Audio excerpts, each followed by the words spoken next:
the astonishing history of England, from prehistoric beginnings to modern legacy. What if I told you that a small patch of land on the edge of Europe would one day send shockwaves across the globe, shaping the language, culture, and politics of billions? England's story isn't just a tale of kings and castles, it's a saga of survival, ambition, and relentless reinvention. For centuries, this nation has stood at the crossroads of invasion and innovation, absorbing the chaos of conquest and turning it into something uniquely its own. But behind the familiar images of red phone boxes and royal pageantry lies a history far stranger and more turbulent than most. Realize. How did a land once cut off from the continent by rising seas become the birthplace of an empire that would stretch to every corner of the world? What secrets are buried beneath its rolling hills? And how did waves of outsiders, from mysterious prehistoric settlers to ruthless Viking raiders, leave their mark on the English identity? The answers aren't always what you'd expect. England's rise wasn't inevitable,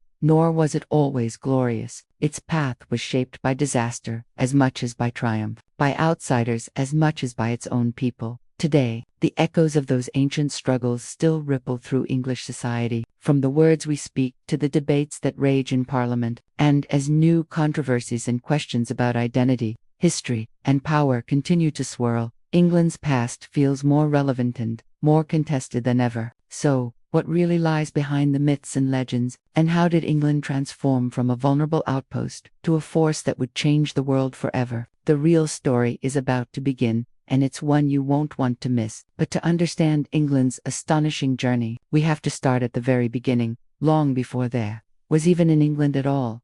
Long before the first stone of any castle was laid, the land that would become England was a wild, untamed frontier. Imagine a world where the British Isles weren't even islands at all, but part of a vast, sweeping plain connected to Europe by a no-vanished land bridge called Doggerland. This lost world, swallowed by the sea over 8,000 years ago, was home to mysterious prehistoric peoples whose lives remain shrouded in secrecy. Archaeologists still uncover ancient tools, bones, and even footprints preserved in mud, silent witnesses to a forgotten era when mammoths roamed and dense forests stretched as far as the eye could see. As the ice sheets melted and the seas rose, these early settlers found themselves increasingly isolated, cut off from the continent by the relentless advance of water. Yet, even as the land changed, the flow of ideas and people never truly stopped. Around 4000 BC, a new wave of migrants arrived, bringing with them the revolutionary practice of farming. These Neolithic pioneers didn't just plant crops, they built monuments that would outlast empires. Stonehenge, with its massive, mysterious stones, still stands as a silent testament to their ingenuity and spiritual beliefs, sparking endless speculation about its true purpose.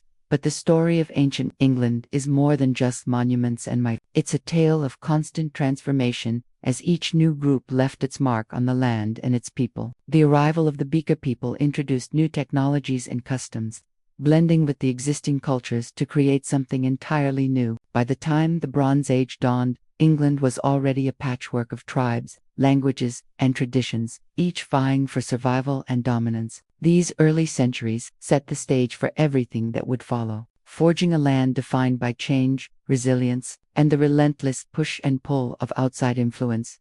Yet, for all their achievements, these ancient peoples could never have imagined the storms that were gathering beyond the horizon. The next chapter in England's story would bring invaders unlike any the island had ever seen, setting the stage for a clash of civilizations that would echo through the ages. The tranquility of ancient England was shattered when the ambitions of a distant empire set their sights on its shores. In 55 BC, the Roman general Julius Caesar, already a legend in his own time, launched a daring invasion across the churning waters of the English Channel. His first attempt was little more than a probing raid, but it sent shockwaves through the local tribes. The Romans, with their gleaming armor and disciplined legions, seemed almost otherworldly to the Celtic peoples who watched them land. Though Caesar's initial campaign faltered, it was only a matter of time before Rome returned, this time with a vengeance. Nearly a century later, in 43 AD, Emperor Claudius ordered a full-scale invasion. Roman legions swept across the land,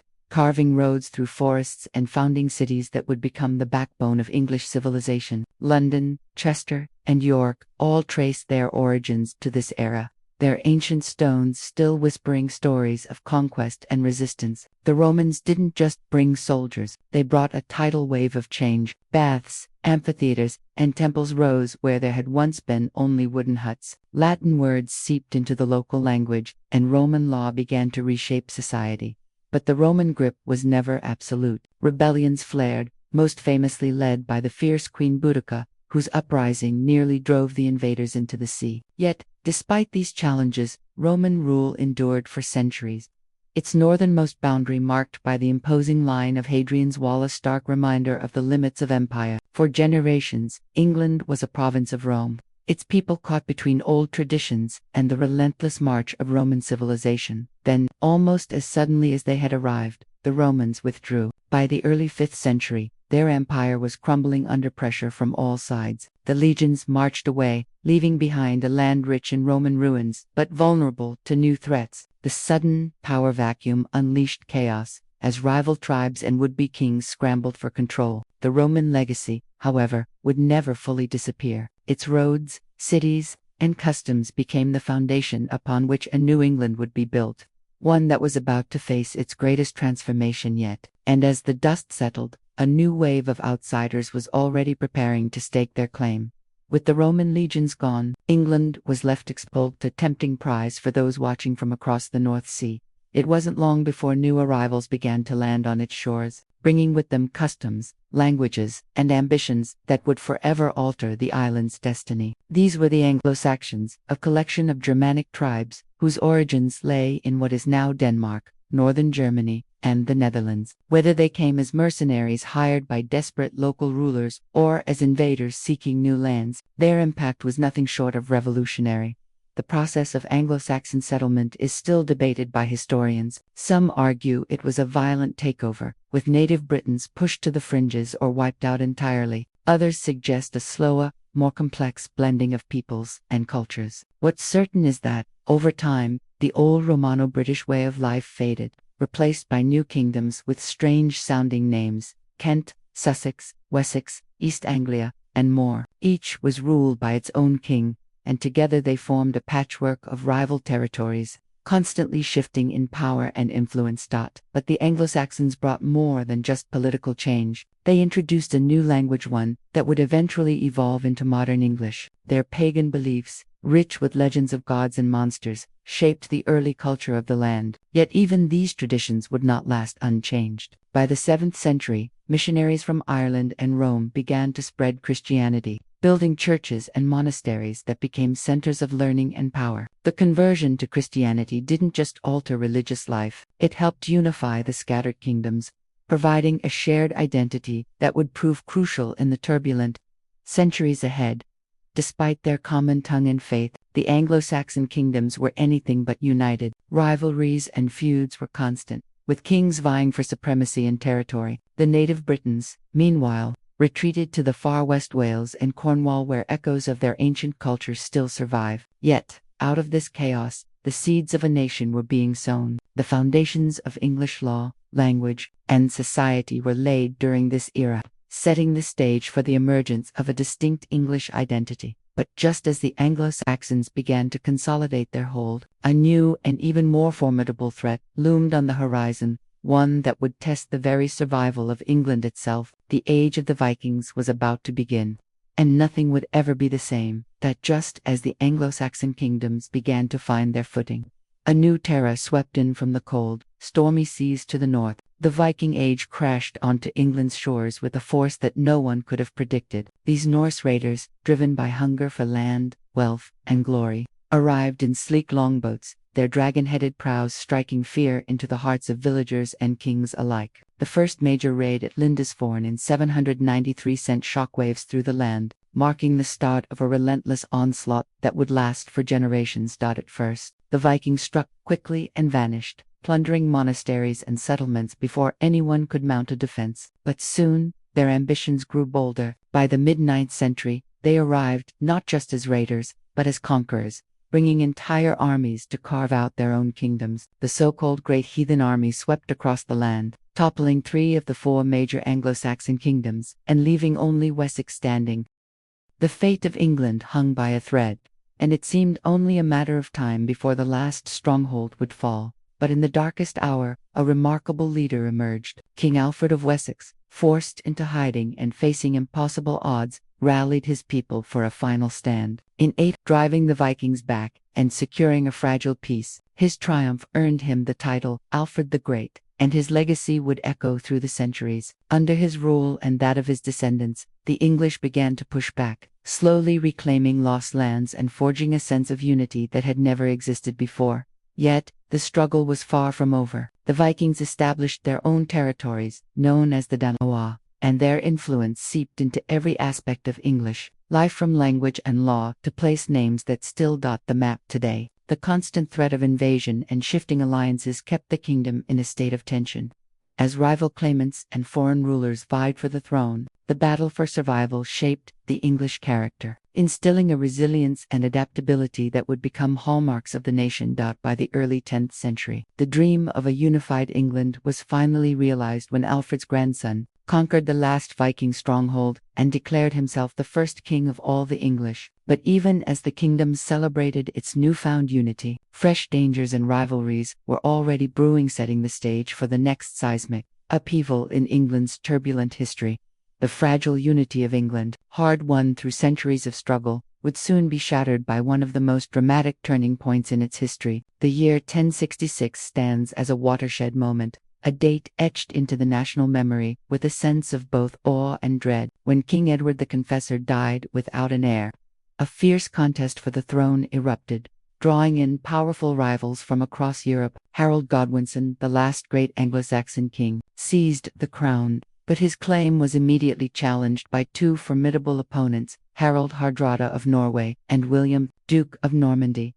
The chaos that followed was nothing short of explosive. First, Harold raced north to defeat the invading Norwegians at the bloody Battle of Stamford Bridge, only to be forced into a desperate march south to face William's Norman army. On October 14, 1066, the two forces clashed at the Battle of Hastings of Bruden, a day-long struggle that ended with Harold's death, supposedly from an arrow to the eye, and the collapse of Anglo-Saxon rule. William the Conqueror's victory was not just a change of monarchs, it was a seismic shift that would transform every aspect of English life. The Normans wasted no time in consolidating their power. Castles sprang up across the landscape, imposing symbols of foreign dominance. The old Anglo-Saxon nobility was swept aside, replaced by Norman lords who spoke French and brought with them new laws, customs, and a feudal system that would define the Middle Ages.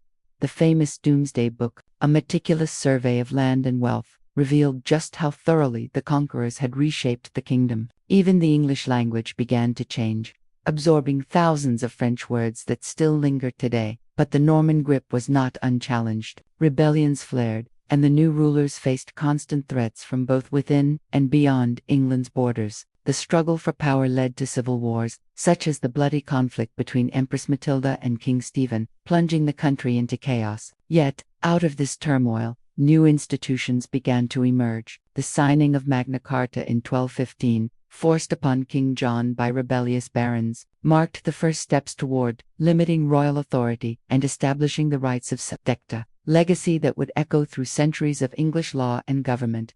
As the medieval era unfolded, England's rulers continued to grapple with internal strife and external ambitions. The birth of Parliament, the conquest of Wales, and the endless wars with Scotland and France all left their mark, shaping a nation that was constantly evolving, never truly at peace. And while the scars of conquest and rebellion ran deep, they also laid the groundwork for the next great transformations, proving that in England, upheaval was often the engine of progress. As the medieval world marched on, England found itself battered by forces both seen and unseen. The 14th century brought a catastrophe that would leave scars for generations. The Black Death, sweeping in from continental Europe, the plague struck with terrifying speed, decimating towns and villages, and wiping out nearly half the population in just a few short years. The social order was upended overnight, fields went untended, entire families vanished, and the survivors found themselves in a world where old certainties no longer applied. Labor became scarce, and for the first time,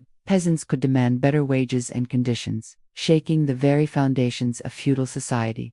But hardship bred unrest. The government, desperate to fund endless wars in France, imposed crushing taxes on a wary population. In 1381, the tension finally exploded in the Peasants' Revolt. Thousands of rebels, led by figures like Wat Tyler, marched on London, storming the city and executing officials they blamed for their suffering. Though the uprising was eventually crushed, the message was clear. The people of England would not remain silent in the face of injustice. The seeds of resistance and the desire for change had been sown, and they would continue to grow in the centuries to come. Meanwhile, the royal court was a stage for its own dramas. The Wars of the Roses, a brutal civil conflict between the rival houses of Lancaster and York, plunged the country into decades of chaos. Kings were made and unmade on the battlefield, and the crown changed hands with dizzying speed. The final act came at the Battle of Bosworth Field in 1485, where Henry Tudor defeated Richard III and claimed the throne as Henry VII. This victory didn't just end a war, it marked the dawn of a new era. The Tudor dynasty would transform England in ways no one could have predicted. Emerging from the ashes of war, the Tudors rebuilt the economy, embraced the ideas of the Renaissance, and set the stage for a cultural flowering that would make England the envy of Europe. Yet, beneath the surface, old tensions simmered. The question of religion, the power of the monarchy, and the rights of the people would soon erupt again, setting the stage for even greater upheaval. The story of England was far from over, in fact. Its most dramatic chapters were yet to be written. With the Tudors came a new sense of ambition, and under their successors, England's reach would extend far beyond its own shores. The Elizabethan era, often remembered as a golden age, saw explorers and privateers like Sir Francis Drake and Sir Walter Raleigh set sail for distant lands, laying the groundwork for what would become the British Empire. The defeat of the Spanish Armada in 1588 wasn't just a military triumph, it was a signal to the world that England was a rising power, ready to compete on the global stage. But this newfound confidence masked deep divisions at home. The 17th century was a time of explosive change. The union of the English and Scottish crowns under James I brought the two nations closer. But it also introduced new tensions. Religious conflicts simmered, and the struggle between the monarchy and parliament grew ever more bitter. When King Charles I tried to rule without parliament, the country erupted into civil war. The execution of the king in 1649 was a moment that stunned Europe. A monarch brought low by his own people, and England briefly transformed into a republic under Oliver Cromwell. Yet, the experiment in republicanism was short-lived, and the monarchy was soon restored, though never again with absolute power. The Glorious Revolution of 1688 marked another turning point. When James II's Catholic sympathies alarmed the Protestant establishment, he was swiftly replaced by William and Mary, who accepted a Bill of Rights that forever limited the power of the crown and enshrined the authority of Parliament. This new constitutional order would become a model for democracies around the world, but it was born out of conflict, suspicion, and the ever-present fear of tyranny. As the centuries turned, England, now part of Great Britain, became the heart of a global empire. The Industrial Revolution transformed cities and countryside alike, unleashing inventions and industries that would change the world. Steam engines, spinning jennies, and railways powered an economic boom, but also brought new social challenges. Factories belched smoke, cities swelled with workers, and the gap between rich and poor grew ever wider. Meanwhile, the empire expanded across continents, bringing both wealth and controversy. The legacy of colonialism, with its mix of innovation and exploitation, remains hotly debated to this day. The 20th century would test England as never before. 2 world wars left the nation battered and nearly bankrupt, and the slow unraveling of the empire forced a reckoning with its past. Yet, through revolution, reform, and resilience, England emerged as a modern nation, one still grappling with its identity, but forever marked by the extraordinary journey that brought it to the present. And as new challenges and debates shaped the future, the echoes of empire, revolution, and reinvention continue to define what it means to be English. After 2,000 years of upheaval, conquest, and reinvention, England stands as a nation shaped by the relentless tides of history. Its story is not just one of kings and battles, but of ordinary people who endured plagues, revolutions, and the rise and fall of empires. The echoes of ancient migrations, Roman roads, Viking settlements, and Norman castles are still woven into the landscape and the language, creating a living tapestry that is both familiar and endlessly complex. Every street name, every tradition, and every debate in Parliament carries the weight of centuries, reminding us that the past is never truly gone, it simply changes form. Yet, for all its storied past, England's identity remains a work in progress. The legacy of empire continues to spark fierce debate as the nation grapples with questions of justice, memory, and belonging. Statues and monuments that once stood unchallenged are now at the center of heated discussions about what should be celebrated and what must be confronted. The impact of colonialism, both positive and deeply problematic, is still felt in the multicultural fabric of modern English society. And as the world changes, so too does the conversation about what it means to be English in the 21st century. Recent years have brought new challenges and controversies. The decision to leave the European Union reignited old questions about sovereignty and identity, exposing deep divisions within the country. Debates over the monarchy's future, the role of tradition, and the teaching of history in schools reveal a society still searching for common ground. Even the English language, once a tool of empire, is now a global phenomenon spoken by billions, constantly evolving, and shaped by influences from every corner of the earth. But perhaps that is England's greatest strength, its ability to adapt, absorb, and transform. From the ancient tribes of Doggerland to the digital age, England has never been static. It is a nation built on contradiction and change, where the past is always present, and the future is always uncertain. As new generations write their own chapters, the story of England remains unfinished, a living, breathing narrative that invites us all to ask, what will the next 1,000 years bring, and how will the choices made today shape the England of tomorrow? The answers, as always, are waiting to be discovered.